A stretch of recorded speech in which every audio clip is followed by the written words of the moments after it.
Hi hello అందరికీ నమస్కారం. Welcome to Hansika agriculture YouTube channel అండి. సో ఈరోజు మొదటిగా తెలుసుకున్నట్లయితే మొక్కజొన్న గురించి తెలుసుకుందాము. మొక్కజొన్నలో ఏ ఏ రకమైన పురుగులు ఉంటాయి, ఆ పురుగులకు సమర్థవంతంగా ఎలా నివారణ చేసుకోవాలి, అలాగే దోమకు, నల్లికి, పేనుబంకకు ఎలాంటి మందులను స్ప్రే చేసుకోవాలి, మనం ఈరోజు తెలుసుకుందాము.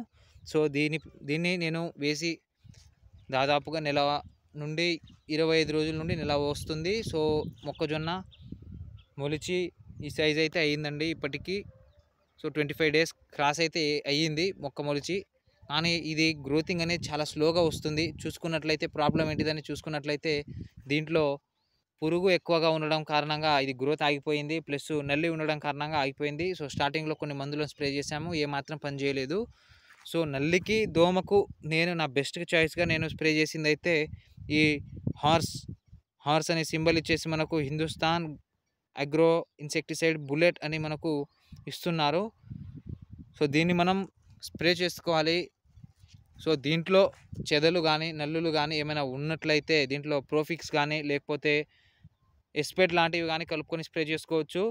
సో నేనైతే దీంట్లో ఎస్పేట్ కలిపి స్ప్రే చేశానండి. ఎస్పేటు సో స్టార్తిన్ అంటారు. సో స్టార్తిన్ ఎస్పేట్ 70% ఉంటుంది. సో ఈ బుల్లెట్ అనే మందు నేను తెచ్చి స్ప్రే చేయడం కారణంగా నాకు ఇప్పటికి వారమైంది. మనం చూసుకున్నట్లయితే మొక్క ఎదుగుదల, గ్రోతింగ్ కూడా నాకు పెరిగి నలుపుదనం అనేది వచ్చింది. సో ముందైతే మొత్తం ఎర్రబడి మొక్కల్లో ఎటువంటిగా పోషకాలు లేనట్టుగా నాకు కనబడ్డది. సో దీంతో నేను సన్న తడి వదిలేసి నేను పురుగుల మందుని ఈవినింగ్ టైంలో స్ప్రే చేశానండి. స్ప్రే చేసుకోవాలనుకుంటే మార్నింగ్ టైంలో కానీ, ఈవినింగ్ టైంలో మాత్రమే మొక్కజొన్నకు స్ప్రే చేసుకోవాలి.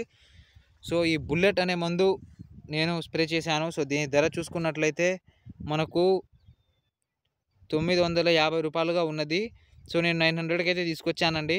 సో మీ పక్క షాప్‌లో మీరు చూసుకున్నట్లయితే చూసుకొని తెచ్చుకోవచ్చు. సో ఈ బుల్లెట్ ఇన్సెక్టిసైడ్‌ని మీరు తెచ్చి అయితే స్ప్రే చేసుకున్నట్లయితే మీకు గొంగలి పురుగు, ప్లస్సు ఈ కాడ తొలుచు పురుగు, కాండం తొలుచు పురుగు, నల్ల పురుగు, పచ్చ పురుగు, ప్లస్ దీంట్లో మనకు మొక్క అడుగు భాగాన నుండి పైకొచ్చి తొలిచే భూమిలో ఉండే పురుగులు పైకొచ్చి తినడం కారణంగా అవి కూడా చనిపోతాయి. సో ప్లస్ మీరు దీంతోని మిడత కానీ, ఇతర ఏమున్నా కూడా చనిపోతాయి. సన్న సన్న పురుగులు, నల్ల పురుగులు కానీ, పచ్చ పురుగు కానీ, సన్న పురుగులు ఉన్నా కూడా దీంతోని సమర్థవంతంగా అయితే పోతాయండి.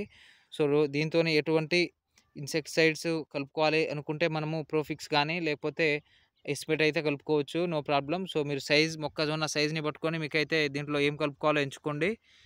సో మా సైజ్ అయితే ఇలా ఉంది. నేను ఎస్పేట్ అయితే కలుపుకొని స్ప్రే చేశాను. సో దీంట్లో ఎస్పేట్ స్ప్రే చేయడం కారణంగా నాకు తెల్లదోమ, పచ్చదోమ, లైట్‌గా పేనుబంక కూడా నాకు క్లియర్ అయినట్టుగా కనిపించింది. సో మనం కాంబినేషన్ చూసుకున్నట్లయితే అదైతే బాగుంది. సో కలుపుకొని స్ప్రే చేసుకోవచ్చు. మొక్కజొన్నలో నేను గత వారం ముందు చూసుకున్నట్లయితే ఇంత గ్రోతింగు ప్లస్ ఇంతవరకు మనకు పచ్చదనం అనేది లేదండి. మొత్తం మారిపోయింది. సో నలుపుగా రావడం జరిగింది. సో ఇది నేను స్ప్రే చేసిన మందు. సో బుల్లెట్ దీన్ని తెచ్చి పురుగుకైతే స్ప్రే చేసుకోండి. ఇది పురుగు పైన నాడీ వ్యవస్థపై పనిచేసి కండరాల భాగాన్ని కదలకుండా పురుగుని ఇంకో మొక్క నుండి మొక్కకు పాకకుండా తినకుండా చేసేసి ఇది పురుగునైతే సమర్థవంతంగా నివారణ చేస్తుంది. సో అది సన్న పురుగున్నా, లావు పురుగున్నా, లద్దె పురుగు ఎటువంటి పురుగున్నా కూడా దీంతో సమర్థవంతంగా అయితే నివారణ చేసుకోవచ్చు. సో హార్స్ అండి. హార్స్ వారి ఇది బుల్లెట్ అనేది మందుని తెచ్చి స్ప్రే చేసుకోండి. సో అందరికీ ఈ వీడియో నచ్చినట్లయితే ప్లీజ్ సబ్స్క్రైబ్ చేసి లైక్ చేయండి, షేర్ చేయండి. మరిన్ని మంచి వీడియోలతో నేను ముందు ఎప్పుడు ఉంటాను. So thank you for watching.